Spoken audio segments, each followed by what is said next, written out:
Hello. കുറേ നാളായി ഞാൻ ലൈവിൽ വന്നിട്ട്. ഒത്തിരി നാളായി വചനം പറയാതെയും ബൈബിൾ വായിച്ച് കേൾപ്പിക്കാതെയും കേൾക്കാതെയും ഒക്കെ ഞാൻ കുറേ നാളായി, ഒത്തിരി നാളായി. ഫോണിന് ചെറിയ കംപ്ലൈൻ്റ് ഒക്കെ ഉള്ളതുകൊണ്ട്, അതുകൊണ്ടാണേ, മറ്റൊന്നും കൊണ്ടുമല്ല. ഇപ്പം ഞാൻ ഇന്ന് വിചാരിച്ചു, ഇന്ന് വെറുതെ വിചാരിച്ചതല്ല, ഇന്ന് ഞാൻ ഇതിലെ ഒരു ബ്രദറിൻ്റെ ഒരു വചനം കേട്ടപ്പോൾ എനിക്ക് സന്തോഷം തോന്നി. ഇത് പറയണമെന്ന് എനിക്കും തോന്നി, ഇത് പറയണമെന്ന്. അതുകൊണ്ട് ഞാനിത് പറയാമെന്ന് തീരുമാനിക്കുകയാണ് കേട്ടോ. നമ്മൾ മനുഷ്യർ നമ്മൾ മനുഷ്യരാണ്, സാധാരണ മനുഷ്യരാണ്. ഒത്തിരി അന്യമതസ്ഥരുടെ ഇടയിൽ ജീവിക്കുന്നവരാണ്. പലരും മതത്തിൽ വിശ്വസിക്കുന്നവരാണ്. അങ്ങനെയൊക്കെ ഉള്ളപ്പം നമ്മൾ അവരുമായി കൂടിക്കലർന്ന് ഇടകലർന്നൊക്കെ ജീവിക്കുന്നതല്ലേ. ചിലപ്പം വിശ്വാസത്തിലൊക്കെ മാറ്റങ്ങൾ വന്നിരിക്കാം. ചിലപ്പം അവരുടെ വിശ്വാസത്തിലേക്ക് നമ്മൾ പോയെന്നിരിക്കാം. അല്ലെങ്കിൽ അവർ നമ്മുടെ വിശ്വാസത്തിലേക്ക് അങ്ങനെ എളുപ്പത്തിൽ വന്ന് കയറാൻ പറ്റില്ല അല്ലേ. അതുപോലെയല്ല മറ്റുള്ളവരുടെ വിശ്വാസത്തിലേക്ക്. നമുക്ക് ചിലപ്പം അവരുടെ ഉത്സവങ്ങളിൽ പങ്കെടുക്കുക, അവരുടെ പൂജയിൽ പങ്കെടുക്കുക, അല്ലെങ്കിൽ അവരുടെ ഭക്ഷണങ്ങൾ ഇങ്ങനെയുള്ള സാധനങ്ങൾ കഴിക്കുക. ഇതൊക്കെ അങ്ങനെയൊക്കെ ജീവിക്കുന്ന ഒരു കാലഘട്ടത്തിലാണ് നമ്മൾ ജീവിച്ചു പോകുന്നത്. ശരിയല്ലേ? അല്ല, ശരിയാണ്, നിങ്ങൾക്കും അറിയാം. അപ്പം ഞാൻ പറയാൻ പോകുന്നത് അതല്ല. നമുക്കൊരു പ്രമാണം തന്നിട്ടുണ്ട്, 10 കൽപ്പനകൾ. 10 കൽപ്പനകളിൽ 1-ാം പ്രമാണ ലംഘനം. അറിയാലോ, ഞാനല്ലാതെ മറ്റൊരു ദൈവം നിങ്ങൾക്ക് ഉണ്ടാകരുത്. ബാക്കി 9 തെറ്റ് വന്നാലും കർത്താവ് ക്ഷമിക്കുകയില്ല, എന്നാലും ക്ഷമിച്ചെന്നിരിക്കാം. ചെറിയൊരു അയവ് നമുക്ക് കിട്ടിയെന്നിരിക്കാം. പക്ഷെ 1-ാം ലംഘനം ലംഘിച്ചു കഴിഞ്ഞാൽ കർത്താവിനൊന്നും ചെയ്യാൻ പറ്റില്ല. അപ്പോൾ മറുവശത്ത് നിന്ന് ആൾ കയറി കഴിയും, സാത്താൻ കയറും.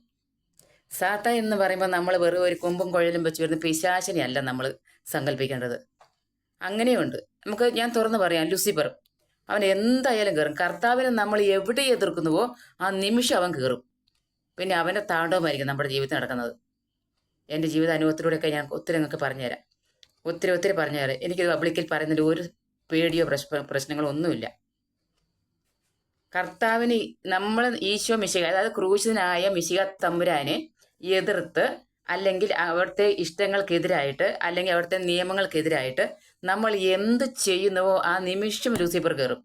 ലൂസിഫർ തന്നെ, ഞാൻ തുറന്നു പറയാം, ലൂസിഫർ കയറും. പിന്നെ അവൻ കയറിക്കഴിഞ്ഞാൽ അവസ്ഥ ഒരു കുടുംബത്തിലെ ഒരു മനുഷ്യന് സഹിച്ചുകൂടാൻ കഴിയാത്ത അപ്പുറത്തായിരിക്കും അവൻ്റെ പ്രവൃത്തികൾ. പിന്നെ അവൻ പറയുന്ന പോലെ ആയിരിക്കും ചലിക്കുക നമ്മുടെ മനുഷ്യർ ഓരോരുത്തരും. അടിയും ഇടിയും ബഹളവും തോട്ടത്തിനെ പിടിക്കുന്നതിനും ദേഷ്യവും തമ്മലടിച്ച് കുടുംബത്തെ ഭിന്നമാക്കി മാറ്റി വെക്കും അവൻ. ഒരു പ്രശ്നങ്ങളും ഇല്ലാതിരുന്ന കുടുംബത്തില് നല്ല ഒത്തൊരുമയോടെ പോയ സഹോദരങ്ങൾ തമ്മിൽ കെട്ടും കിടക്കുകയും പെറുക്കി വേറെ പോയി താമസിക്കേണ്ട അവസ്ഥകൾ വരെ ഇവൻ വരുത്തി വെക്കും. കർത്താവാണ് നമ്മുടെ കൂടെ നിൽക്കുന്നതെങ്കിൽ ഏതൊരു ശത്രുവാണെങ്കിലും ഇണങ്ങി ഒത്തൊരുമയോടെ നമ്മുടെ കൂടെ നിൽക്കും. ഒരു കൂര കീഴിൽ എല്ലാവരും സ്വരമയോടെ, സന്തോഷത്തോടെ, സമാധാനത്തോടെ, പട്ടിണിയാണെങ്കിലും പഞ്ഞമാണെങ്കിലും ഒന്നിച്ച് ജീവിക്കും. അത് കർത്താവാണ് കൂടെ ഇരിക്കുന്ന ഓർമ്മ വേണം. പക്ഷെ നമ്മളിവിടെ ലംഘിക്കുന്നത് 1-ാം പ്രമാണ ലംഘനമാണ്. അത് മാത്രമല്ല, മറ്റു മതസ്ഥരുടെ ദൈവങ്ങളിലേക്ക് നമ്മൾ പോയി കഴിഞ്ഞാൽ അവരും വരും. നമ്മൾ അവരെ കുറ്റപ്പെടുത്തേണ്ട ഒരു കാര്യവുമില്ല. എന്തുകൊണ്ടാണെന്നറിയാമോ? നമ്മൾ അവിടെ പോയി വാങ്ങിക്കൊണ്ട് വരുന്ന ഇങ്ങോട്ട്, അല്ലാണ്ട് അവരിങ്ങോട്ട് വന്ന് തനിയെ കയറുന്നതല്ല. നമ്മൾ അങ്ങോട്ട് ചെന്ന് വാങ്ങിച്ചോണ്ട് വരുന്ന സാധനമായത്.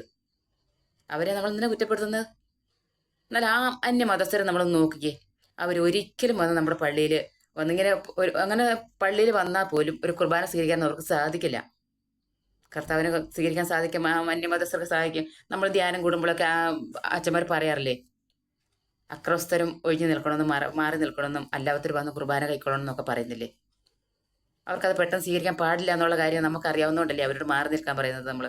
അവർ പറയുന്നത് അതിന് അതിൻ്റെതായ വശങ്ങളുണ്ട്, നിയമങ്ങളുണ്ട്. നിയമലംഘനങ്ങളൊന്നും അവർ നടത്തിയിട്ടില്ല. പക്ഷെ നമ്മൾക്ക് അവിടെ കയറി ചെന്ന് ഇതൊന്നും ചെയ്യാൻ ഒരു തടസ്സങ്ങളും ലംഘനങ്ങളൊന്നുമില്ല. അത് ആർക്കും അവിടെ പോയി അവരുടെ പൂജ വസ്തുക്കളൊക്കെ കഴിക്കുന്നതിനോ അവരുടെ നടപടികളിലൊക്കെ നമ്മൾ പങ്കുചേരുന്നതിനോ ഒന്നും ഒരു തടസ്സങ്ങളും ഇല്ല. അവിടെ എന്ത് തടസ്സങ്ങൾ, അവിടെ എന്ത് നിയമങ്ങളാണ്? ഒരു നിയമങ്ങളും ഇല്ല. അപ്പം നമ്മളിവിടെ എന്താ ചെയ്യുന്നത്? നമ്മളിത് സത്യം പറഞ്ഞാണല്ലോ, സ്വന്തം അപ്പനെ ഉപേക്ഷിച്ച് മറ്റൊരു അപ്പൻ്റെ അടുത്തേക്ക് നമ്മൾ ചെല്ലുക. ശരിക്കുള്ളൊരു അപ്പനെ സഹിക്കുമോ? നേരെ ചുവടുള്ളൊരു അപ്പനത് സഹിക്കുമോ? സ്വന്തം മക്കൾ ചെയ്യുന്ന തെറ്റിന് ഇപ്പോൾ ശിക്ഷ എന്തായിരിക്കും നമുക്കറിയാവുന്നല്ലേ ഉള്ളൂ.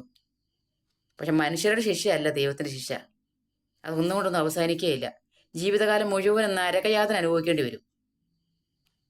ഞാൻ ഉദാഹരണത്തിൻ്റെ കാര്യം പറയണം. ഇത് ഒന്നാം പ്രമാണ ലംഘനമല്ല. ദാവീദ് രാജാവിൻ്റെ ജീവിതത്തിലേക്ക് ഒന്ന് കടന്നു ചെന്ന് നോക്കുക. ആ പുസ്തകങ്ങളൊന്ന് വായിച്ചു നോക്കാം. നമുക്കറിയാം ദാവീദ് രാജാവ് ഊറിയായുടെ ഭാര്യയുമായി അവയവ ബന്ധത്തിൽ ഏർപ്പെട്ടിട്ടും ആ ഭാര്യയുമായിട്ടുള്ള വിവാഹബന്ധം അവയവ ബന്ധങ്ങളെ ലോകം അറിയാതിരിക്കാൻ വേണ്ടിയും ആ ഭാര്യനെ സ്വന്തമാക്കാൻ ലോകം അറിയാതിരിക്കാൻ വേണ്ടി ആദ്യം പറഞ്ഞ് യുദ്ധം കഴിഞ്ഞ് നിന്റെ വീട്ടിലേക്ക് പോവുക, നിന്റെ ഈ അവയവത്തിലുണ്ടായി വീഴ്ചയുണ്ടായ ഗർഭം മറച്ചു വയ്ക്കാൻ വേണ്ടി സ്വന്തം ഭർത്താവിനെ അവൻ്റെ ഭവനത്തിലേക്ക് പറഞ്ഞു വിട്ടിട്ട് പോകാതെ അവിടെ തന്നെ കിടക്കുമ്പോൾ ഇവനെ എങ്ങനെ ഒഴിവാക്കാൻ പറ്റുന്നില്ല, ഇത് എൻ്റെ തലയിൽ തന്നെ വരുമെന്ന് കണ്ടപ്പോൾ ദാവീദ് രാജാവ് എന്താ ചെയ്തത്? യുദ്ധത്തിലേക്ക് ഇയാളെ പറഞ്ഞു വിട്ടിട്ട് യുദ്ധ കളത്തിൽ ഇവനെ മുൻപന്തി നിർത്തിയിട്ട് മറ്റുള്ള പടയാളികളെ കൊണ്ട് ഇവനെ വാളാൽ വീഴിക്കുകയല്ലേ ചെയ്ത്, കൊന്നുകളയല്ലേ ചെയ്തത്? എന്തിനു വേണ്ടിയായിരുന്നു? ഊറിയുടെ ഭാര്യനെ തട്ടിയെടുക്കാൻ വേണ്ടി ഇല്ലേ? ഒടുക്കം ആ മനുഷ്യനെ കൊന്നു കളഞ്ഞു. ഊറിയുടെ ഭാര്യനെ ഇയാൾ സ്വന്തം ഭാര്യയെ സ്വീകരിക്കുകയും ചെയ്തു. നാദം പ്രവാചകൻ വന്ന് പറഞ്ഞ് കുറേ ചോദ്യങ്ങൾ ചോദിക്കുന്നുണ്ട്. അപ്പോൾ അയാളെ നശിപ്പിച്ച് കളയണം, കൊന്നു കളയണം എന്നൊക്കെ ദാവീദ് രാജാവ് വലിയ വീരവാദ്യം ഇളക്കിയപ്പം നാദൻ പ്രവാചകൻ എന്താ പറഞ്ഞെന്നറിയാവോ? ആ മനുഷ്യൻ നീ തന്നെയാണ്, ആ മനുഷ്യൻ നീ തന്നെയാണെന്ന്. ദാവീദ് രാജൻ സ്വന്തം വാളാൽ വീണ് മരിക്കാൻ തോന്നിപ്പോയ നിമിഷങ്ങളായിരിക്കും അത്. പിന്നെ ഹൃദയം പൊട്ടി കരഞ്ഞ് കർത്താവിന് കാൽക്ക വീണു യാചിച്ചു. പക്ഷേ കർത്താവ് അവന് കൊടുത്ത ശിക്ഷ ഭയങ്കരമായിരുന്നു. ദാവീദ് രാജാവിനോട് കർത്താവ് ഒരു കാര്യം പറഞ്ഞ് എന്താണെന്നറിയാവോ? നിങ്ങൾക്കറിയാമല്ലോ അത്. ആ ബൈബിള് വായിക്കുമ്പോൾ നമ്മളത് പെട്ടെന്നൊന്നും നമ്മുടെ മനസ്സിലേക്ക് അത് ഓർത്ത് വരികയില്ല. പക്ഷേ ഓരോരോ ജീവിതമായി ബന്ധപ്പെടുത്തുമ്പോൾ കർത്താവ് കൊടുത്ത ആ പ്രകാരം ദാവീദ് രാജാവ് ജീവിതത്തിൽ മാറുന്നുണ്ടാകുകയില്ല. നിന്റെ വീട്ടിൽ നിന്നും നിന്റെ ഭവനത്തിൽ വാളൊഴിയുകയില്ലാന്ന്. ആ കുടുംബം ചിഹ്നം ഭിന്നമായി പോയില്ലേ? സ്വന്തം ഭാര്യയുടെ മകൻ അന്ത്യം ഉറങ്ങുന്നത് വ്യഭിചാരം ചെയ്യുന്നത് കണ്ടു. സ്വന്തം പെങ്ങളെ ആങ്ങളെ വ്യഭിചാരിക്കുന്നത് കണ്ടു. യുദ്ധത്തിൽ സ്വന്തം മകൻ തന്നെ അപ്പനെതിരായിട്ട് രാജഭരണം പിടിച്ചെടുക്കാൻ നോക്കുന്നത് കണ്ടു. കലഹങ്ങളും ബഹളങ്ങളും സ്വന്തം നിയന്ത്രണത്തിൽ കുടുംബത്തെ നിയന്ത്രിച്ച് കൊണ്ടുപോകാൻ പറ്റാത്ത ഒരവസ്ഥയിൽ ദാവീദ് രാജ് മരണം വരെ സഹിക്കേണ്ടി വന്നു. ഏതെങ്കിലും ഒരു മനുഷ്യൻ അങ്ങനെ സംഭവിച്ചിട്ടുണ്ടാവോ? രാജാവിനതിൻ്റെ ഭരണത്തിൽ ദാവീദിനോളം ശക്തനായ ഒരു രാജാവില്ല. കർത്താവിൻ്റെ മനസ്സിനെ ഇണങ്ങി ഒരുത്തന്നാ പറഞ്ഞത് ദാവീദിനെ. ആ ദാവീദിന് കിട്ടിയത് എന്താണെന്നറിയാമല്ലോ? നിയമങ്ങൾ ലംഘിച്ചാ വരുന്ന കർത്താവ് കൂടെ നിൽക്കുമ്പോൾ, കർത്താവിൻ്റെ കരത്തിൻ്റെ കീഴിൽ കൂടെ സുഹൃത്തുക്കളെ പോലെ, സ്വന്തം സഹോദരങ്ങളെ പോലെ, മക്കളെ പോലെ കൂടെ കൊണ്ട് നടക്കുന്ന ഒരു ദൈവം കൂടെ നിൽക്കുമ്പോൾ ആ കർത്താവ് അറിയാതെയാണ് ഞാൻ ഇത് ചെയ്തെന്നുള്ള നിന്റെ ആ മിഥ്യാബോധ നിമിത്തം നീ വരുത്തി വെക്കുന്ന ദുരന്തങ്ങൾ എത്ര വലുതാണെന്ന് ഓർത്തു നോക്ക്. ഇത് നീ എന്ന് പറയുമ്പോൾ നീ ഒരാളല്ല, നീ ഞാനും എല്ലാം പെടും അതിൽ. ഒന്നാം പ്രമാണ ലംഘനം ഇതുപോലെ തന്നെയാണ്. ഞാനല്ലാതെ മറ്റൊരു ദൈവം നിനക്കുണ്ടാവരുത്. ഓരോരുത്തർ കാണാൻ അമ്പലത്തിലും പോകും, മുസ്ലിം പള്ളിയിലും പോകും, ക്രിസ്ത്യാനി നിനക്കൊരപ്പനില്ലേ? നിനക്കൊരു ദൈവമില്ലേ? നിനക്ക് ക്രിസ്ത്യാനി എന്ന പേരെങ്ങനെ ഉണ്ടായി? അത് വെച്ചുകൊണ്ട് നീ ഇവിടുന്ന് തികയാത്താണോ നീ മറ്റൊരിടത്ത് പോയി വാങ്ങുന്നത്? അത് നിന്റെ ഏറ്റവും വലിയ പോരായ്മകളല്ലേ, നിന്റെ കുറവുകളല്ലേ? നീ നിന്റെ കർത്താവിനെ അവഗണിച്ചുകൊണ്ട് മറ്റൊരിടത്തേക്ക് ചെന്ന് വാങ്ങിക്കൊണ്ട് വരുമ്പോൾ നിന്റെ കർത്താവ് നോക്കി കൈയും കെട്ടി നോക്കി നിൽക്കുമെന്നാണോ നീ കരുതുന്നേ? പിന്നെ നിനക്ക് കിട്ടാൻ പോകുന്ന ശിക്ഷ എത്ര വലുത് നിനക്ക് ചിന്തിക്കുന്നതിൻ്റെ അപ്പുറമായിരിക്കും. ഒരിക്കലും അത് ചെയ്യാൻ പാടില്ല. നിനക്ക് നിന്റെ കർത്താവ് തരുന്നതായിട്ട് തൃപ്തിപ്പെട്ട് നീ ജീവിക്കണം. അത് സ്വത്തായാലും പണമായാലും ജീവിതമായാലും ഭാര്യ ആയാലും മക്കളായാലും. ചിലപ്പോൾ ഭാര്യ സൗന്ദര്യം കുറഞ്ഞതായിരിക്കാം, സമ്പത്ത് കുറഞ്ഞതായിരിക്കാം, കറുത്തതായിരിക്കാം, വെളുത്തതായിരിക്കാം, ഇങ്ങനെ ഏറ്റക്കുറച്ചിലൊക്കെ ഉണ്ടാവായിരിക്കാം. ഇക്കരെ നിൽക്കുമ്പോൾ അക്കരെ പച്ച തേടി പോകരുത്. മക്കൾ മന്ദബുദ്ധികളായിരിക്കാം, കുറവുള്ളവരായിരിക്കാം, മുടന്തനായിരിക്കാം, പോരായ്മകളുള്ളവനായിരിക്കാം. അത് നിനക്ക് ദൈവം തന്നതാ. സ്വത്തുള്ളവനായിരിക്കാം, ദരിദ്രനായിരിക്കാം. ഇല്ല, കർത്താവ് എത്ര ദരിദ്രമായ കുടുംബത്തിലാണ് ജനിച്ചത്. നമ്മൾ ആ താഴ്മയിലും എളിമയിലും പോരായ്മയിലും കുറവുകൾ ഉണ്ടെങ്കിൽ അതിനനുസരിച്ച് ജീവിക്കാൻ വേണ്ടി കർത്താവ് മാതൃക കാണിച്ചു തന്നല്ലേ. പ്രപഞ്ച ശ്രേഷ്ഠമായ ദൈവം കൊട്ടാരത്തിലൊന്നും അല്ലല്ലോ ജനിച്ചത്. കാലിത്തൊഴുത്തിലല്ലേ ജീവിച്ചത്. അത്ര എളിമയായി കർത്താവിന് താഴേക്ക് ഇറങ്ങി വരാമെങ്കിൽ നിനക്ക് എന്തുകൊണ്ട് താഴോട്ട് ഇറങ്ങി വന്നുകൂടാ? ഇപ്പോഴാണെങ്കിൽ നമ്മുടെ ക്രിസ്ത്യാനികളുടെ ഒത്തിരി പേര് പിന്നെ കാണിച്ചു കൂട്ടുന്ന ഒരു പരിപാടിയാണ്. ഒപ്പത്തിനൊപ്പമുള്ളവരോട് മാത്രമേ സൗഹൃദം കൂടാൻ അവർക്ക് ഇഷ്ടമുള്ളൂ. എൻ്റെ ഒപ്പം കിടപിടിച്ച് നോക്കുമ്പോൾ എൻ്റെ ഒപ്പം നിൽക്കാൻ യോഗ്യത അവനുണ്ടോ എന്ന് നോക്കും. ഇല്ല എന്ന് കണ്ട അവനോട് പരിഗണനയില്ല, അവനെ അവഗണിക്കുക ചെയ്യുന്നത്. ഒരു ക്രിസ്ത്യാനി ചെയ്യുന്നതാണിത്. അങ്ങനെയാണെങ്കിൽ നിങ്ങൾ എങ്ങനെ കർത്താവിനെ സ്നേഹിക്കും? എങ്ങനെ നിങ്ങൾ കർത്താവിനെ ആരാധിക്കും? കർത്താവ് കാലിത്തൊഴുത്തിൽ പിറന്ന ആളല്ലേ, പറവാന്റെ കൊട്ടാരത്തിൽ ജനിച്ചൊന്നും അല്ലല്ലോ. നിങ്ങൾ പറവാന്റെ പുറകെ പോകുന്നത് എന്തിനാ? ഒരു പാവപ്പെട്ട കുടുംബം, ദാരിദ്ര്യം പിടിച്ചൊരു കുടുംബം അടുത്തുണ്ടെങ്കിൽ നിങ്ങൾക്ക് അവരുമായിട്ട് മിണ്ടാനും പിന്നെ അവരോട് പോയി സൗഹൃദം പുലർത്താനും, നിങ്ങളുടെ വീട്ടിലൊക്കെ ഒരു പരിപാടികളൊക്കെ ഓരോ എന്തെങ്കിലും ആഘോഷങ്ങളൊക്കെ ഉണ്ടെങ്കിൽ അവരൊന്ന് ക്ഷണിക്കാനും നിങ്ങൾക്ക് നാണക്കേടല്ലേ? നിങ്ങളത് ചെയ്യാറില്ലല്ലോ. ഒരു ക്രിസ്ത്യാനിയാ നീ ഒരു ക്രിസ്ത്യാനി നാമം നിന്റെ നെറ്റിക്ക് എഴുതി വെച്ചിട്ടുണ്ട്. ക്രിസ്ത്യാനി എന്നൊരു പേരും. പ്രവൃത്തിയോ? നീ കർത്താവിന്റെ സന്നിധിയിൽ എത്തിച്ചേരും. നിനക്ക് എത്തിച്ചേരുമായിരിക്കാം. അന്യ ദൈവങ്ങളെ തേടിയില്ലെങ്കിൽ എത്തിച്ചേരും. പക്ഷെ ശിക്ഷ നല്ലപോലെ കിട്ടും. നല്ലതുപോലെ കിട്ടും എന്ന് പറഞ്ഞാൽ നല്ലപോലെ കിട്ടും. തന്നെ എളിയവരെ സ്നേഹിക്കാൻ കർത്താവ് പഠിപ്പിച്ചു. ദരിദ്രനെയും സമ്പന്നനെയും സൃഷ്ടിച്ചത് ഞാൻ തന്നെയാണ്. പണമുള്ളവനെയും പണമില്ലാത്തവനെ സൃഷ്ടിച്ചത് ഞാൻ തന്നെയാണ്. സൗന്ദര്യമുള്ളവരെയും സൗന്ദര്യം ഇല്ലാത്തവരെ സൃഷ്ടിച്ചത് ഞാൻ തന്നെയാണ്. എനിക്ക് മുഖപക്ഷമില്ല. ഇതൊക്കെ നമുക്കറിയാവുന്നതല്ലേ. എന്നിട്ടും നിങ്ങൾ ഒരിക്കൽ പോലും ആ പാവങ്ങളോട്, ദരിദ്രരോട് നിങ്ങൾ ഒരു പരിഗണന കാണിച്ചിട്ടില്ലല്ലോ. അതോ വല്ല 10 or 100 നിങ്ങൾ കൊടുത്തിട്ടുണ്ടെങ്കിൽ, എന്തെങ്കിലും ഒരു സഹായം കൊടുത്തില്ലെങ്കിൽ ആ ഇടവകയും ആ സമൂഹവും പറ്റുമെങ്കിൽ ആ ജില്ല മുഴുവൻ നിങ്ങൾ കെട്ടിഘോഷിക്കും. അങ്ങനെയൊക്കെ ഞാൻ ഇന്നവർക്ക് ഇത്ര പൈസ കൊടുത്തു, എത്ര പൈസ പിരിച്ചു, ഇത്ര ആൾക്കാർക്ക് കൊടുത്തു. ആ പാവം പിടിച്ച ആ കുടുംബത്തിന് ആ വാങ്ങിക്കൊണ്ട് പോയിട്ട് നാണക്കേട് തല കുനിക്കാൻ പറ്റാതെ തല കുനിച്ച് നടക്കേണ്ടി വരും. ഞാൻ മറ്റുള്ളവരുടെ ദാനധർമ്മം മേടിച്ചത് അത് എത്ര പേര് അറിഞ്ഞു എന്നുള്ളൊരു സങ്കടവും കൂടെ. അപ്പൊ ചോദിക്കും, നിങ്ങൾക്ക് മേടിക്കാമെങ്കിൽ നാണക്കേട് സഹിച്ചുകൂടെ? അത്ര നാണമുള്ളവൻ എന്തിനാ വന്ന് ചോദിക്കുന്നേ എന്നും ചോദിക്കും. അതും ഒരു വശമാണ്. നാണത്തിന്റെ അല്ല, നമുക്ക് ഇല്ലാത്തവനുണ്ടല്ലോ ഒരു അഭിമാനം. അവന് പണമില്ലെന്നോർത്ത് അവന്റെ അഭിമാനം അവൻ എവിടെയും പണയം വെക്കുകയല്ലോ. ഗതികെട്ട് പോയാലും മറ്റു മാർഗമില്ലാതെ പോയെങ്കിൽ ഉള്ളവനോട്, അല്ലെങ്കിൽ നമ്മുടെ സംഘടനയിലോ നമ്മുടെ കുടുംബത്തിലല്ല നമ്മുടെ പള്ളിയിലോ ഇടവകയിലോ അല്ലെങ്കിൽ നമ്മുടെ വാർഡിലോ ആരോടെങ്കിലും ഇച്ചിരി പൈസ ഇച്ചിരി സഹായം ചെയ്യിച്ചാൽ അത് നാട് മുഴുവൻ കെട്ടുഘോഷിക്കേണ്ട. വലങ്കൈ ചെയ്യുന്ന ഇടങ്കൈ അറിയരുത്, ഇടങ്കൈ ചെയ്യുന്ന വലങ്കൈ അറിയരുതെന്ന് പറഞ്ഞു പോയ തമ്പുരാന്റെ മക്കളല്ലേ നമ്മൾ. നിങ്ങൾക്ക് അങ്ങനെ ഒന്ന് ചിന്തിച്ചുകൂടെ? എന്തിനാ ഇങ്ങനെ കെട്ടിഘോഷിച്ച് അതുങ്ങളെ നാണം കെടുത്തുന്നേ? എനിക്കത് എന്നോട് എന്ത് പറഞ്ഞാൽ അംഗീകരിക്കാൻ തോന്നുന്നില്ല. എനിക്കതൊരു വിഷമമായിട്ട് തന്നെയാണ് തോന്നുന്നത്. നമ്മൾ ആർക്കെങ്കിലും ഒരു സഹായം ചെയ്തെങ്കിൽ അതിങ്ങനെ കെട്ടിഘോഷിക്കാതിരിക്കുക. അത് പാവങ്ങൾക്ക് അത് ഭയങ്കര വിഷമമുള്ളവർ, അഭിമാനമുള്ള പാവങ്ങളും ഉണ്ട്, അന്തസ്സുള്ളവർ, അഭിമാനത്തോടെ ജീവിക്കുന്നവരൊക്കെ ഉണ്ട്. അവർക്കത് വിഷമമാണ്. ഇനി നിങ്ങൾക്ക് മനസ്സുണ്ടെങ്കിൽ, നിങ്ങൾക്ക് സ്നേഹം ഉണ്ടെങ്കിൽ ദൈവത്തെ ഓർത്ത് നിങ്ങളതിനെ ആവർത്തിക്കാതിരിക്കണേ. ഇങ്ങനെ അപേക്ഷിക്കുകയാണ്, താഴ്മയോടെ അപേക്ഷിക്കുക. എന്തിനാ ഇതിങ്ങനെ അതുങ്ങളെ ഇങ്ങനെ ഈ ചെളി വാരി എറിയുന്നേ? അതുങ്ങൾ ഇല്ലാത്തതുകൊണ്ടല്ലേ വന്ന് കൈ നീട്ടുന്നേ? ഒരു ആശുപത്രി കേസാണെങ്കിലോ അല്ലെങ്കിൽ വലിയ ലോൺ അടയ്ക്കാൻ നിവൃത്തിയില്ലായിട്ടാണെങ്കിലോ ഒന്ന് ഗതികെട്ട് പോയി ചോദിച്ചു പെട്ടെന്നൊരു 10,000 രൂപയൊന്നും എടുക്കാൻ കയ്യിലില്ലാത്തതുകൊണ്ടായിരിക്കുമല്ലോ വന്ന് ചോദിക്കുന്നത്. അത് നിങ്ങൾ നാട്ടുകാരോ കമ്മിറ്റിക്കാരോടോ അല്ലെങ്കിൽ നമ്മുടെ ഇടവകയിലോ വാർഡുകാരൊക്കെ പിരിച്ചിട്ട് നിങ്ങൾ കൊടുക്കുകയാണെങ്കിൽ അത് അവിടെ തന്നെ ഇത് മൂടി വെക്ക്. ഞാൻ ഇത്ര പേർക്ക് ഇത് കൊടുത്തു, അത്ര പേർക്ക് ഞങ്ങളിത് കൊടുത്തു ഒന്നും കെട്ടി ഘോഷിക്കാതിരിക്കുക. ഒരു ക്രിസ്ത്യാനിയാണ് നിങ്ങളോട് പറയുന്നത്. ക്രിസ്ത്യാനി എന്ന് പറഞ്ഞതിൻ്റെ അർത്ഥം ക്രിസ്തുവിനെ അനുഗമിക്കുന്നവനാ. എങ്കിൽ പിന്നെ അവൻ്റെ വചനം കൂടെ നിങ്ങൾക്ക് പാലിച്ചുകൂടെ? അവൻ്റെ വാചനം പാലിക്കാതെ നിങ്ങൾ ക്രിസ്ത്യാനി എന്ന് പറഞ്ഞ് കെട്ടിവഴിക്കുന്നത് എന്തിനാ? ക്രിസ്തുവിന്റെ പ്രവൃത്തി അല്ലല്ലോ ചെയ്യുന്നേ. വിഷമമുള്ളതുകൊണ്ട് പറയുന്ന, ആരും വേദനിപ്പിക്കാൻ വേണ്ടി പറയുന്നതല്ല. വേദന ഉള്ളതിന് ഇച്ചിരി വേദനിച്ചോട്ടെ, സാരമില്ല. ചെയ്യുന്ന പ്രവൃത്തിയുടെ ഫലമല്ലേ. അതുപോലെ തന്നെ പറയാം ഞാൻ, 1-ാം പ്രമാണ ലംഘനം വന്നു പോയിട്ടുണ്ടെങ്കിൽ പിശാച് പുറകിൽ നിന്ന് മാറുകയല്ല. പിശാചെന്നല്ല, നീ ആരടുത്താണോ നീ പോയത് അവിടെ നിന്നുള്ള നിന്റെ കൂടെ തന്നെ വരും. പിന്നെ അവർ കയറി പരിക്കുമ്പോൾ കർത്താവ് ഒന്നും ചെയ്യുകയില്ല. നീ പോയി വാങ്ങിക്കൊണ്ട് വന്നതല്ലേ. ജിർമിയയുടെ പുസ്തകത്തിലും യെശയ്യാ പ്രവാചകന്റെ പുസ്തകത്തിലൊക്കെ ഇത് നല്ല വ്യക്തമായി കൊടുത്തിട്ടുണ്ട്. നമ്മുടെ വീഴ്ചയുടെ കാരണം നമ്മൾ തന്നെയാണ്. നമ്മൾ തമ്പുരാൻ സഹായിക്കാഞ്ഞിട്ടോ താങ്ങാഞ്ഞിട്ടോ കൊണ്ട് നടക്കാഞ്ഞിട്ടോ ഒന്നും അല്ല. നമ്മൾ അപ്പുറത്ത് പോയി നമ്മൾ വാങ്ങിക്കൊണ്ട് വരുന്ന ഇപ്പുറത്തിരിക്കുന്നത്. അതുകൊണ്ടാ ഞാൻ അനുഭവിച്ചോളം പറഞ്ഞ് മിണ്ടാതിരിക്കും തമ്പുരാൻ. നീ പ്രാർത്ഥിച്ചാൽ ഞാൻ കേൾക്കുകയില്ല, ഞാൻ നിന്നിൽ നിന്ന് മുഖം മറിക്കുന്ന തമ്പുരാൻ പറഞ്ഞു. ഇതുകൊണ്ട് തന്നെയാ ചില കാര്യങ്ങളൊക്കെ നമ്മൾ പ്രാർത്ഥിക്കാല്ലേ, നമുക്ക് എന്തെങ്കിലുമൊക്കെ വിഷം വരുമ്പോൾ നമ്മൾ പ്രാർത്ഥിച്ച് തലതല്ലി കരഞ്ഞ് പ്രാർത്ഥിക്കുമ്പോൾ നമുക്കൊന്നും കിട്ടാതെ പോകുന്നതിൻ്റെ കാരണം എന്നാണെന്നറിയാമോ? ഇത് തന്നെയാ.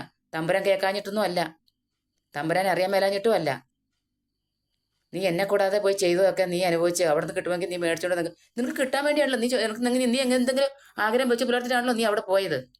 അപ്പൊ അവിടെ നിന്ന് കിട്ടിക്കാണൂല്ലോ, പിന്നെ നിനക്ക് എൻ്റെ ആവശ്യമില്ലല്ലോ. അത്രേ ഉള്ളൂ.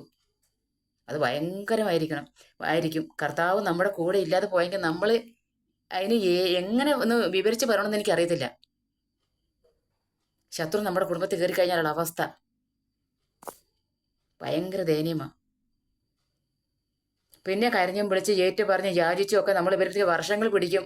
പിന്നെ ആ മനസ്സ് നമ്മളോടൊരു കരുണ കാണിച്ച് വരണമെങ്കിൽ അപ്പോഴത്തേക്ക് ഇവിടെ തീരേണ്ടതെല്ലാം തീരും. പിന്നെ എത്ര കരഞ്ഞാലും പെട്ടെന്ന് അങ്ങോട്ട് അലിഞ്ഞു പോകുന്നൊരു മനസ്സൊന്നും അല്ല. കാണുമ്പോൾ ക്രൂശി കരഞ്ഞ് കിടക്കുന്ന കർത്താവ് കാണുമ്പോൾ പാവമൊക്കെ തന്നെയാ. കോപം വന്നു കഴിഞ്ഞാൽ എടുക്കാൻ പറ്റുകയില്ല. പിന്നെ താണു വീണ് എത്ര യാചിച്ചാലും നമുക്കൊണ്ട് ഈ മധ്യസ്ഥം വഹിക്കാൻ പരിശുദ്ധ അമ്മ അങ്ങോട്ട് ചെന്നാലും അതിനൊരു പരിധിയൊക്കെ ഉണ്ട്. അമ്മയുടെ വാക്കിനൊരു പരിധിയൊക്കെ ഉണ്ട്. പരിധിയൊക്കെ കഴിഞ്ഞാൽ അമ്മയും മിണ്ടാതിരിക്കുകയുള്ളൂ. അവൻ പറയുന്ന പോലെ കേൾക്കാനേ പറഞ്ഞുള്ളൂ അവനോട്. അല്ലെങ്കിൽ ഞാൻ പറഞ്ഞ നീ കേക്ക് മകനെ നല്ല കാനായിൽ കല്യാണ വിരുന്നിൽ പറഞ്ഞത്. അവനോട് പോയി അവർക്ക് വീഞ്ഞ് തീർന്നു പോയി എന്ന് പറയുമ്പോൾ സ്ത്രീയെ എനിക്കും നിനക്കും തമ്മിൽ എന്ന് എൻ്റെ സമയം ഇനിയും വന്നിട്ടില്ല എന്ന് പറഞ്ഞിട്ടും പിന്നെ അല്ല മകനെ നീ ഇന്നത് ചെയ്ത് കൊടുക്കുക. ഞാനല്ലേ നിന്നോട് പറഞ്ഞു, ഞാൻ നിന്റെ അമ്മയല്ലേ, ഞാൻ നിന്നോട് ഇത് പറഞ്ഞിട്ടല്ലേ നീ ചെയ്ത് കൊടുക്കും. നീ എന്നെ നാണം കെടുത്തരുത്, നീ എൻ്റെ വാക്കിനെ വില കൽപ്പിക്കരുതൊന്നും കർത്താവ് അമ്മ അങ്ങോട്ട് പറഞ്ഞില്ലല്ലോ. സ്ത്രീയെ എനിക്കും നിനക്കും തമ്മിൽ എൻ്റെ സമയം ഇനിയും വന്നിട്ടില്ലെന്ന് മാത്രമേ പറഞ്ഞുള്ളൂ. അതിന് മറുപടി ഒന്നും അമ്മ പറഞ്ഞായിട്ട് ബൈബിളിൽ എവിടെയും കാണുന്നില്ല. ഉണ്ടോ? ഉണ്ടെങ്കിൽ നിങ്ങൾ കാണിച്ചതാ. എന്നിട്ട് പരിചാരികോട് പോയി എന്താ അവിടുന്ന് അമ്മ പറഞ്ഞത്? അവനെ പറയുന്ന പോലെ നിങ്ങൾ ചെയ്യുക. അവൻ എന്ത് പറയുന്നു ഒന്നും പറഞ്ഞില്ല. എന്നാൽ ഞാൻ അവർക്ക് ഇത് ചെയ്തോളാം, നീ അവിടെ മിണ്ടാതിരിക്കുക എന്ന് അമ്മയോട് പറഞ്ഞോ? ഇല്ല. അമ്മ അവിടെ പോയി ഇരിക്കുക, ഞാൻ എന്തെങ്കിലും ചെയ്തോളാം എന്ന് കർത്താവ് പറഞ്ഞോ അമ്മയോട്? ഇല്ലല്ലോ. ചെയ്യാന്നും പറഞ്ഞിട്ടില്ല, ചെയ്യുകയില്ലെന്നും പറഞ്ഞിട്ടില്ല.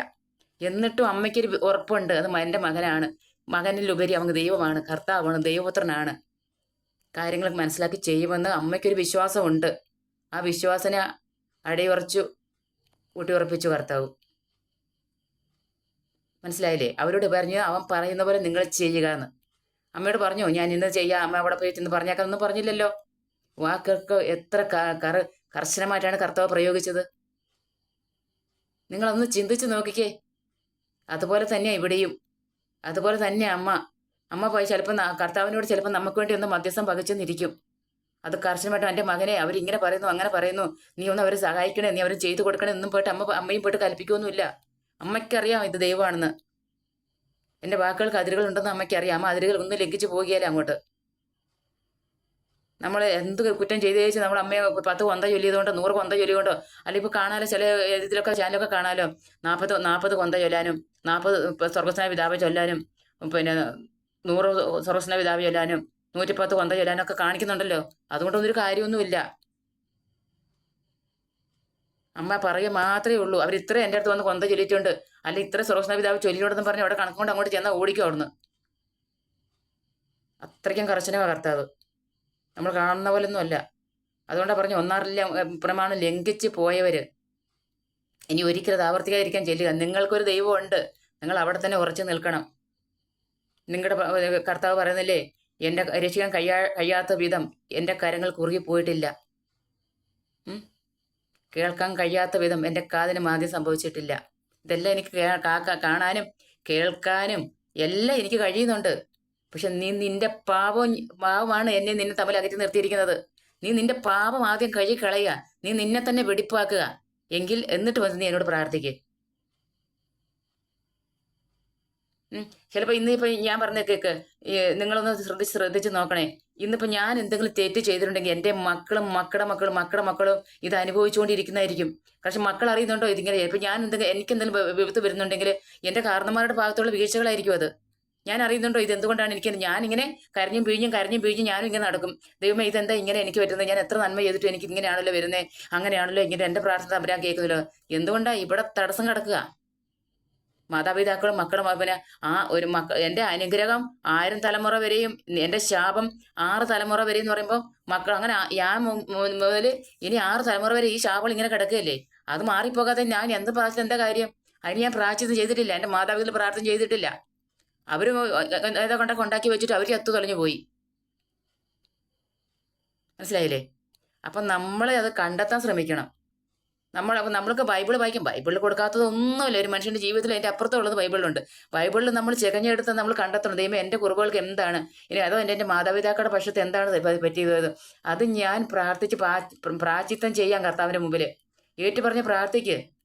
ദൈവം ഞാനോ എൻ്റെ പിതാക്കന്മാരോ പൂർവികരോ ആരെങ്കിലും എന്തെങ്കിലും അങ്ങേക്ക് ഇഷ്ടമില്ലാത്ത എന്തെങ്കിലും പ്രവർത്തികൾ ചെയ്തിട്ടുണ്ടെങ്കിൽ തമ്പുരാനെ, ഞാൻ അതിനുവേണ്ടി എന്ത് പ്രായശ്ചിത്തമാണ് ഞാൻ ചെയ്യേണ്ടത്, ഞാൻ ചെയ്തുകൊള്ളാം.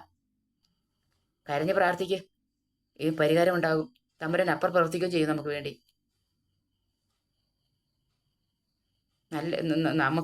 നമ്മൾ ക്രിസ്ത്യാനികളാണെന്ന് പറഞ്ഞിരുന്നിട്ട് നമുക്ക് കാര്യമില്ല. ക്രിസ്തുവിന്റെ പ്രവൃത്തി ചെയ്യണം.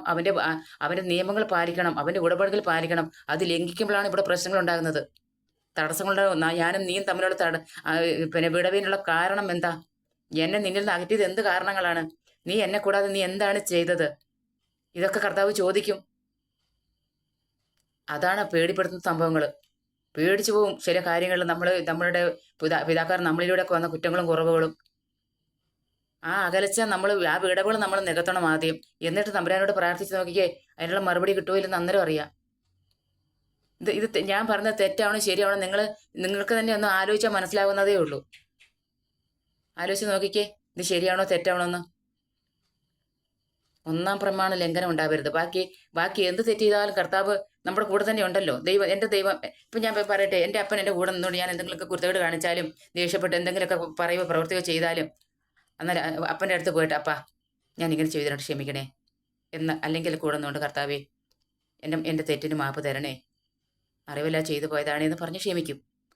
പക്ഷേ അപ്പനെ വിട്ടേച്ച് മറ്റൊരപ്പൻ്റെ അടുത്തേക്ക് പോയി കഴിഞ്ഞാൽ പണി കിട്ടും. അത് അത്ര പെട്ടെന്ന് ക്ഷമിച്ച് കിട്ടുകയില്ല. എന്നെ കൊള്ളാത്തത് എന്നവനെ എനിക്കും കൊള്ളുകയെന്ന് പറയും. കർത്താവിന് നമ്മളെ കൊള്ളുകയെന്ന് നേർത്ത കാലത്ത് നമ്മളെ വിട്ട് കളഞ്ഞുള്ള അവസ്ഥ എനിക്ക് ചിന്തിക്കാൻ കഴിഞ്ഞിട്ട് അപ്പുറമാണ്. പിന്നെ സാത്താൻ്റെ പടയോട്ടമായിരിക്കും നമ്മുടെ വീട്ടിൽ. ശത്രുവിടെ പടയോട്ടമായിരിക്കും. നമ്മൾ ആരുടെ അടുത്താണോ നമ്മൾ പോയത് അവിടെയുള്ളത് മുഴുവൻ എനിക്ക് നമ്മുടെ കൂടേക്ക് വരും. പ്രത്യേകിച്ച് ക്രിസ്തുവിൻ്റെ ആൾക്കാരെ കിട്ടുന്ന പറഞ്ഞാൽ അവന്മാർക്ക് അത് ആഘോഷം തന്നെയാണ്. അവരത് വേണ്ടതുപോലെ പ്രയോജനപ്പെടുത്തുകയും ചെയ്യും. ഒരു നന്മ നമ്മൾ എന്തെങ്കിലും നന്മ പ്രതീക്ഷിച്ചാണ് നമ്മളവിടെ പോകുന്നതെങ്കിൽ ഒരു നന്മയും നമുക്ക് അവർ തരികയില്ല. തരികയെന്ന് മാത്രമല്ല, നമ്മളെ പീഡിപ്പിച്ച് കൊല്ലുകയും ചെയ്യും. തകർത്ത് തരിപ്പണമാക്കും. നശിപ്പിച്ച് നാറാണക്കൽ പിടിപ്പിക്കും.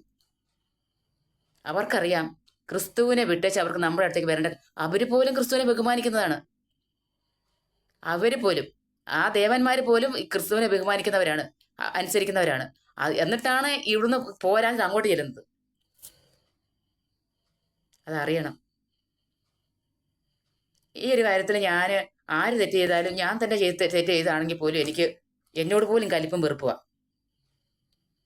ഞാനാണ് അങ്ങനെ അറിയാതെ ചെയ്തു പോയെങ്കിൽ തന്നെ അത് ഓർത്ത് എനിക്ക് എന്നോട് വെറുപ്പ് തോന്നും. എനിക്ക് ദൈവമേ, ഇത്രയും നല്ലൊരു ദൈവത്തിൻ്റെ മക്കള്, ഇത്രയും നല്ല ദൈവത്തെ ഒന്ന് ഓർത്ത് വയ്ക്കാൻ പാടില്ല. ഇത്രയും നല്ല ദൈവത്തോടു ഞാൻ എന്തോ ചെയ്തു നന്ദി ചൊല്ലിടും, എൻ്റെ കൊച്ചു പാവങ്ങൾ അല്ല എത്രക്കം തുടച്ച് നമ്മുടെ കൊച്ചു പാവങ്ങൾ. ഇത്രയും നല്ലൊരു ദൈവം ഉള്ളപ്പം ഇതിലും നല്ലത് എവിടെയാണ് നമുക്ക് കിട്ടുന്നത്? ഇതിലും നല്ലതില്ല. കർത്താവ് തന്നെ പറയുന്നുണ്ട്, ഞാൻ എന്നെക്കാട്ടി മുകളിൽ ആരുമില്ല, ഞാൻ എന്നെക്കൊണ്ട് തന്നെയാണ് സത്യം ചെയ്യുന്നതെന്നാണ് കർത്താവ് പറയുന്നത്. ബാക്കിയുള്ളതെല്ലാം കർത്താവിന് കീഴെയാണ്. രാജാക്കന്മാരുടെ രാജാവ്, നേതാക്കന്മാരുടെ നേതാവ്. മനസ്സിലായില്ലേ? നേതാക്കന്മാരുടെയും നേതാവാണ് അവൻ. അവനാ നമ്മുടെ കൂടെ നിന്നുകൊണ്ട് നമുക്ക് വേണ്ടത് ചെയ്തു തരുന്നത്. അവൻ്റെ നന്മ പോരാഞ്ഞിട്ടാണ് നമ്മൾ ഈ പിച്ചച്ചാട്ടി കൈവിട്ട് വരാൻ അങ്ങോട്ട് ഇരുന്നത്. ഇവിടെ എന്തിൻ്റെ കുറവുണ്ടായിരുന്നു ഇവിടെ അങ്ങോട്ട് ഓടിയത്? അപ്പോൾ പിട കിട്ടുന്നതിൽ വെറും പിട കിട്ടി നമ്മളവിടെ ഒരുക്കിയിട്ട് നമ്മളെ സംരക്ഷിച്ചുകൊണ്ട് പോകുന്നുമില്ല. അങ്ങനെ വന്നു കയറിയവൻ മേഞ്ഞ് കഴിഞ്ഞിട്ട് അങ്ങ് ഇറങ്ങിപ്പോകുമ്പോൾ ഇവിടെ എല്ലാം തീരും. അവൻ കയറി മേയുക തന്നെ ചെയ്യും. അതൊരാഘോഷം തന്നെയാണ്. എനിക്കത് ഓർക്കും ഭയം തോന്നിയിട്ട് വയ്യ. ഒത്തിരി പേടിയാണ് എനിക്കിതൊക്കെ ഓർക്കുമ്പോൾ. നമ്മൾ എത്രമാത്രം അധപതിച്ച് പോകുന്ന ക്രിസ്ത്യാനി ഞാനും നീയും. എത്രമാത്രം താഴെയാണ് നമ്മൾ നിൽക്കുന്നത്. പിന്നെ എനിക്ക് പ്രധാനപ്പെട്ട ഒരു കാര്യം കൂടെ പറയാനുള്ളത് എന്താണെന്നറിയാമോ? ഇഷ്ടപ്പെട്ടാൽ ഈ മറ്റുള്ളവരുടെ ഇഷ്ടം നോക്കി നമുക്ക് സംസാരിക്കാൻ പറ്റില്ല. പിന്നെ ഇപ്പം നമ്മുടെ പള്ളികളിൽ ക്രിസ്തീയ ആലയങ്ങളിൽ ക്രിസ്തീയ ആലയങ്ങളിൽ ഓരോ ആഘോഷങ്ങൾ എന്തെങ്കിലും ഉണ്ടായിരിക്കട്ടെ, ഒരു ജൂബിലി, ഒരു പെരുന്നാൾ, അങ്ങനെ എന്തെങ്കിലുമൊക്കെ. അങ്ങനെ വരുമ്പോൾ നമ്മൾ എന്തിനാണ് ഈ തിരുവാതിര കളിക്കുന്നത്? ഈ സെറ്റും മുണ്ടും എടുത്തുകൊണ്ട് ഇങ്ങോട്ട് വരുന്നത്? ഈ ഡ്രസ്സ് ആരുടേതാണ്? വേർതിരിവ് കാണിച്ചു നിങ്ങൾ വിചാരിക്കരുത്, പക്ഷഭേദം കാണിച്ചെന്ന് പറയരുത്. ഇത് പക്ഷഭേദം വേർതിരിവല്ല. ക്രിസ്ത്യാനി എന്ന് പറഞ്ഞ് നിനക്ക് ക്രിസ്തീയ നിയമങ്ങൾ ലംഘനം പാടില്ല. അങ്ങനെ വരുമ്പോൾ നീ എന്തിനാണ് ഇത് അവിടുന്ന് ഇങ്ങോട്ട് കടമെടുത്തുകൊണ്ട് വരുന്നേ? ഇവിടുന്ന് ചട്ടയും മുണ്ടും എടുത്തുകൊണ്ട് അവിടെ നിന്ന് അങ്ങോട്ട് ആരും പോകുന്നില്ലല്ലോ. ഈ ചട്ടയും മുണ്ടും നമ്മുടെ വാങ്ങി എടുത്തുകൊണ്ട് അവിടെ പോയി അവർ കൂത്താട്ട് കളിക്കുന്നില്ലല്ലോ. പിന്നെ അവിടുന്ന് സെറ്റും മുണ്ടും എടുത്തുകൊണ്ട് ഇങ്ങോട്ട് വരേണ്ട കാര്യം എന്നാ നിങ്ങൾക്ക്? ഇത് നിങ്ങൾക്ക് യോജിച്ച ഡ്രസ്സാണോ? ആണോ? ഈ തിരുവാതിരക്കളി ആരുടെ കളിയാണ്? ആരുടെ അരങ്ങേറ്റമാണ്? ഈ പരിപാടി എവിടെ നിന്നുണ്ടായതാണ്? എവിടെ നിന്നാണ് ഇതിൻ്റെ ഉത്ഭവനം? നിങ്ങൾ എന്തിനാണ് ഇതിവിടെ കൊണ്ടുവന്ന് ഈ കർത്താവിൻ്റെ ആലയത്തിൽ കടന്ന് കെട്ടി ഒഴിച്ച് തുള്ളാട്ടം കളിക്കുന്നത്? പള്ളികളിലും പിന്നെ കമ്മിറ്റിക്കാരോ അല്ലെങ്കിൽ ദേവാലയങ്ങളിലോ ഇങ്ങനെയുള്ളതൊക്കെ വന്ന് കയറിക്കഴിഞ്ഞാൽ അവിടെ കൂട്ടത്തല്ല് നടക്കുക എന്നതിൻ്റെ കാരണം നീ ഇവിടെ പോയിട്ട് വാങ്ങിക്കൊണ്ട് വന്ന് ഇവിടെ കൊണ്ട് വെച്ച് കളിക്കുന്നതിൻ്റെ കളിയല്ലേ? നിങ്ങൾക്ക് എന്തി അത് മനസ്സിലാകാതെ പോകുന്നത്? ഞാൻ ഒരിക്കലും ഇത് പറഞ്ഞു എന്ന് എനിക്ക് തോന്നുന്നേ. ആര് കേൾക്കാനാ? ആർക്കാണ് ഇത് കേൾക്കാൻ നേരമുള്ളത്? തിരുവാതിര പാടില്ല. ക്രിസ്ത്യാനിയാണ് നീ എങ്കിൽ ക്രിസ്തീയ ഭവനത്തിൽ അത് വേണ്ട. അത് അവിടെ കളിക്കാനുള്ള സ്ഥലമല്ല. എനിക്ക് വ്യക്തമായിട്ട് അറിയാവുന്നതുകൊണ്ടാണ് ഞാനിത് ഇങ്ങനത്തെ പബ്ലിക്കിൽ ഞാനും കൂടി ഇത് പറയുന്നത്. ആര് കേട്ടാലും, ആര് അംഗീകരിച്ചാലും, ആരെന്നെ കുറ്റപ്പെടുത്തിയാലും എനിക്ക് ഒരു പരാതിയില്ല. അവർക്ക് അവരുടേതായ നിയമങ്ങളിൽ ഒരു ലംഘനം അവർ കാണിച്ചിട്ടില്ല. പിന്നെ നീ എന്തിനാണ് ഇത് കാണിക്കുന്നേ? നിനക്ക് എന്ത് മേന്മയാണ് ഇതിലുണ്ടായത്? കർത്താവിനോട് എതിർത്തുകൊണ്ട് നിനക്ക് ഇത് ചെയ്തിട്ട് നീ ഇവിടെ കിടന്ന് കൂട്ടത്ത് അല്ല അമ്പലടിക്കാനുള്ള കാരണം ഉണ്ടാക്കി കൊടുക്കുന്നത് നീ എന്തിനാ? എനിക്ക് മനസ്സിലാകാണ്ട് ചോദിക്കുന്ന സഹോദരങ്ങളെ, നിങ്ങൾ എന്തായി ചെയ്യുന്നതെന്ന്. തെറ്റ് ചെയ്യുമ്പോൾ അത് തെറ്റാണോ? നമ്മൾ ചെയ്യാൻ പാടുള്ളതാണോ? പാടില്ലാത്തതാണോ? പള്ളിയിൽ വരുമ്പോൾ ഇട്ടുകൊണ്ട് വരുന്ന ഡ്രസ്സുകൾ നിങ്ങൾ ശ്രദ്ധിച്ചിട്ടുണ്ടോ? കുഞ്ഞു പിള്ളേർ 7ാം ക്ലാസ് കഴിഞ്ഞാൽ നിങ്ങളുടെ ശരീരങ്ങൾ പൂർണ്ണമായും മറയ്ക്കണം കുട്ടികളെ. ഇത് പറഞ്ഞു കൊടുക്കാൻ കന്യാസ്ത്രീകൾക്കോ പള്ളിയിലെ അച്ഛന്മാർക്കോ ആ ടീച്ചേഴ്സിനോ ഒന്നിനും മനസ്സില്ല. അങ്ങനെ ആ ടീച്ചേഴ്സൊക്കെ പറയുവാണെങ്കിൽ അവരുടെ കുട്ടിയുടെ മക്കളും കുറച്ചൊക്കെ സൂക്ഷിക്കണ്ടേ? ആരുടേതോ പറയേണ്ടത്? പേടിയാണോ നിങ്ങൾക്ക് മക്കളെ? നിങ്ങൾ ചെല്ലും കൊടുത്ത് വളർത്തി പോയിട്ട് നിങ്ങളുടെ മക്കളെ നിങ്ങൾ പഴയുന്നിട്ട് എന്തിനാ ജീവിക്കുന്നത് നിങ്ങൾ? കഷ്ടം. കർത്താവെ എന്ന് വിളിക്കുകയും കർത്താവിൻ്റെ നിയമങ്ങളെ ലംഘിക്കുകയും കർത്താവിൻ്റെ ഉടമകളെ പാലിക്കാതിരിക്കുകയും ചെയ്യുന്ന നീ കർത്താവിനെ വിളിച്ചുകൊണ്ട് എന്ത് പ്രയോജനം ഞാൻ ചോദിക്കുന്നത്? ഞാൻ നിന്റെ പ്രാർത്ഥന കേൾക്കില്ല, ഞാൻ നിന്റെ വിളി കേൾക്കില്ല, ഞാൻ നിന്റെ മുഖം മറിക്കുന്ന കർത്താവ് പറഞ്ഞാൽ നമ്മുടെ ജീവിതം തീർന്നില്ലേ? കട്ടപ്പുകയായി തീർന്നില്ലേ? നിങ്ങൾക്ക് എന്താ കർത്താവിനെ അനുസരിക്കാൻ മേലായി? അത് വലിയ ഭാരമൊന്നും കർത്താവ് നമ്മുടെ തലയോട്ട് കെട്ടിവെച്ചിട്ടില്ലല്ലോ. നീ ഇത് വഹിക്കെന്ന് പറഞ്ഞ് കർത്താവ് എല്ലാം വഹിച്ചില്ലേ? പിന്നെ നിങ്ങൾ എന്തിനാണ് ആ മനസ്സ് വേദനിപ്പിക്കുന്നത്? ഈ കർത്താവ് നമ്മുടെ കൂടെ ഇല്ലേ? ഇതെല്ലാം കണ്ടുകൊണ്ട് നമ്മുടെ കൂടെ നിൽക്കുകയല്ലേ ചെയ്യുന്നേ? എനിക്ക് പേടി കൊണ്ട് ഞാൻ പറഞ്ഞു പോകുന്നതാ. നിയമലംഘനം നടത്തുന്നത് നമ്മൾ തന്നെയാ. പിന്നെ എന്നിട്ട് നമ്മുടെ കുട്ടികളെ ശാസിക്കാനോ ചോദിക്കാനോ അവരോട് പറയാനോ നമുക്ക് അധികാരമില്ല.